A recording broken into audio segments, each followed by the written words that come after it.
What do a piano, a banana raft, and a car trunk have in common? They all helped someone escape captivity in the most unexpected ways. These are the world's most dramatic and most creative escape stories in history.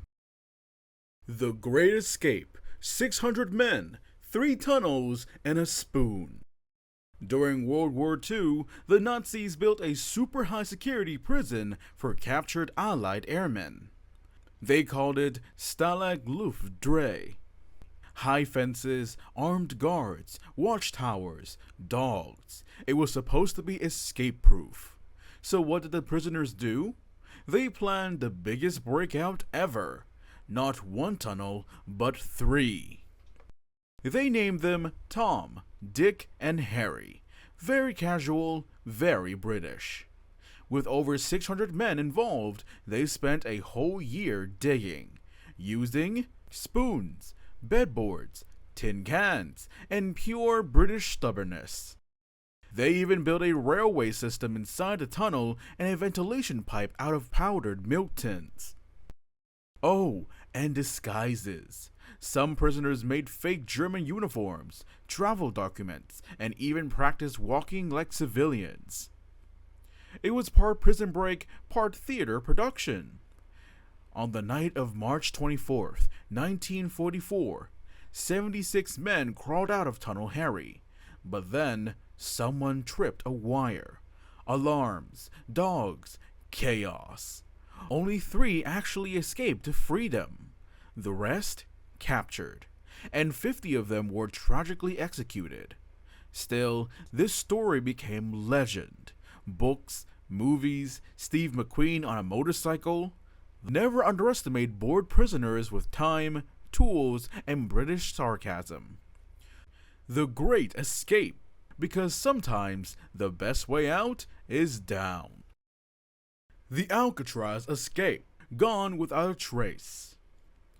Alcatraz, the Rock, a prison stuck in the middle of shark-infested waters off of San Francisco. It was supposed to be escape-proof. The guards believed no one could survive the icy currents, strong tides, and terrifying paperwork. Frank Morris and the Anglin brothers, John and Clarence, all bank robbers, all very clever, and very, very tired of being locked up. So what did they do? They spent months using spoons stolen from the cafeteria to dig through the concrete walls of their cells, behind the vent. They covered the holes with cardboard, painted to look exactly like the wall. But wait, they didn't just dig. They made dummy heads out of soap, toilet paper, and real hair to fool the guards during bed checks. Yes, hair. They got it from the prison barber. And for their escape across the freezing bay, they stitched together a raft using over 50 stolen raincoats.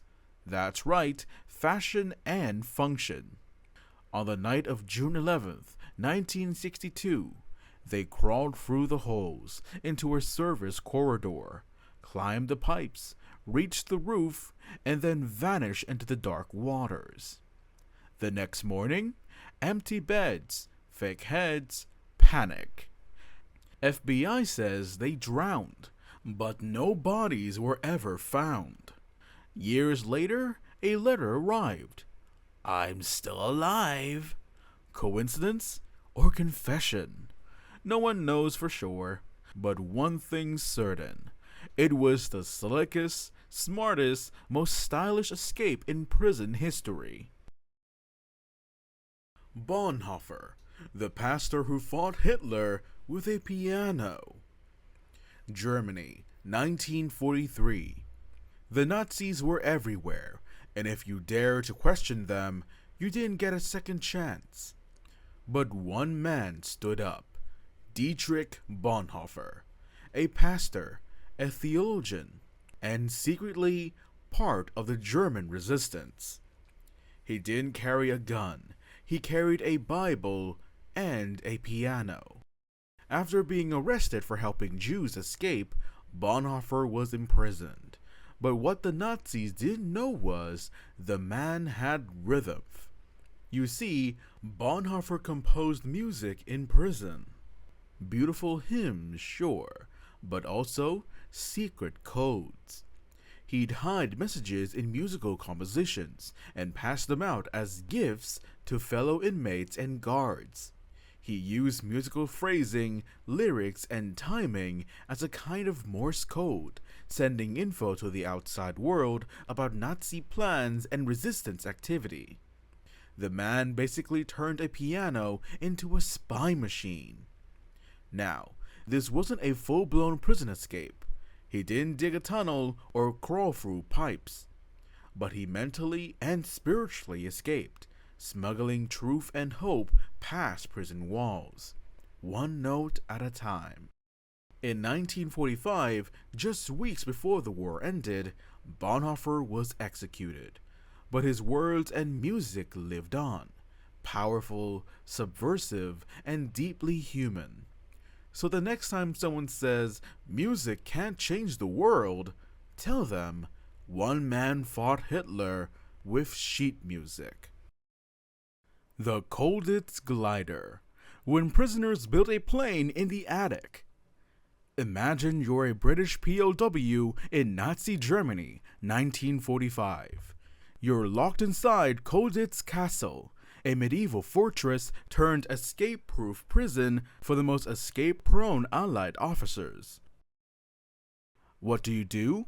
Dig a tunnel? Nope. Climb the wall? Too risky. These guys went full genius. They decided to build a glider plane. Yes, a real, working glider in the attic. Using bed slats, floorboards, electrical wires, and stolen bed sheets, two prisoners, Jack Best and Bill Goldfinch, secretly constructed a two-man aircraft inside a hidden loft. They called it the Colditz Cock. They even designed a catapult launch system using bathtubs filled with concrete and rubber cords. The plan?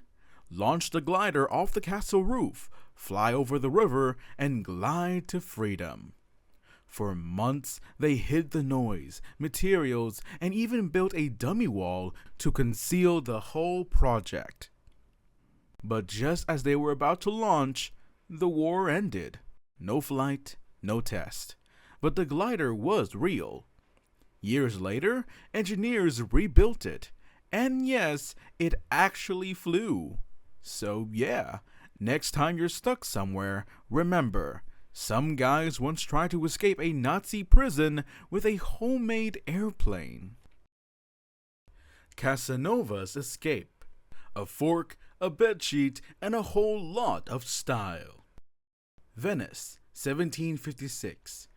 Giacomo Casanova, adventurer, seducer, philosopher, and apparently prison escape artist.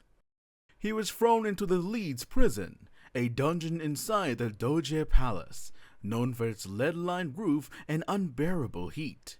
His crime? Too charming. Okay, technically it was corrupting public morals.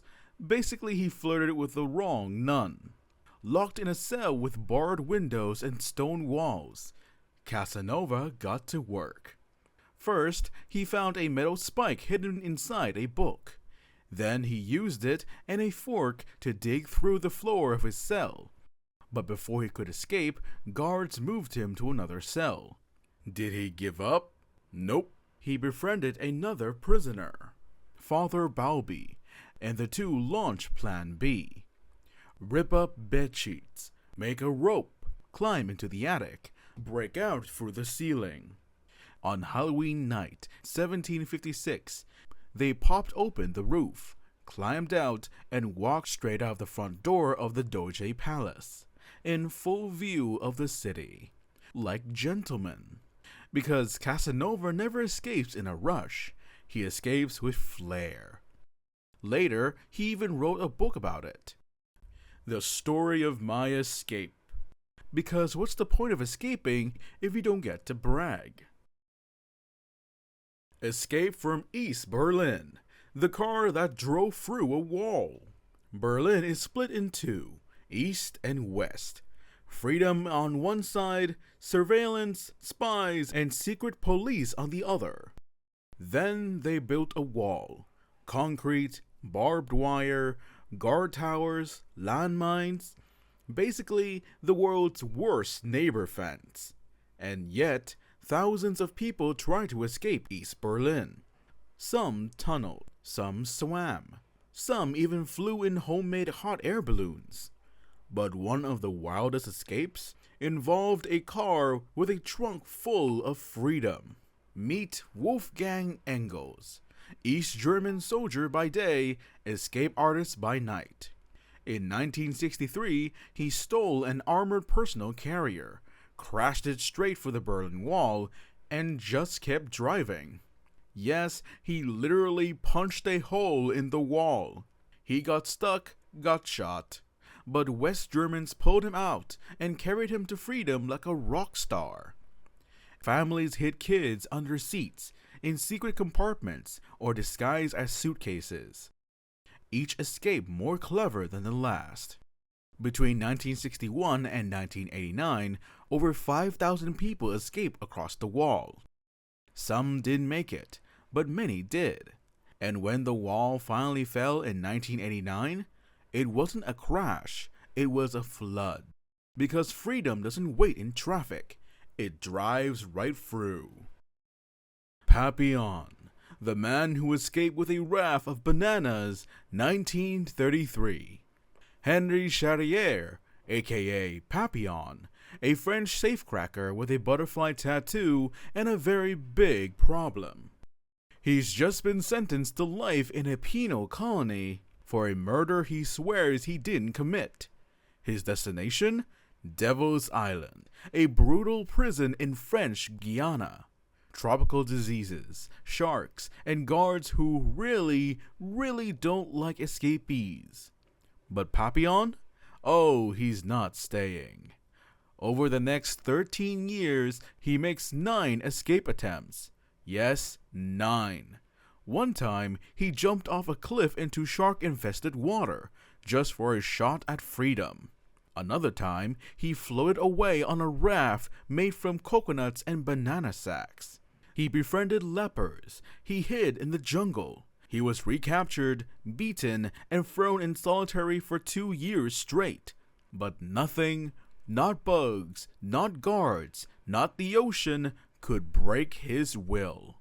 In 1945, on his final escape, he jumped from a cliff with a homemade raft of coconuts. And this time, he made it. Years later, he wrote Papillon, the memoir of his escapes, which became a bestseller and a Hollywood movie.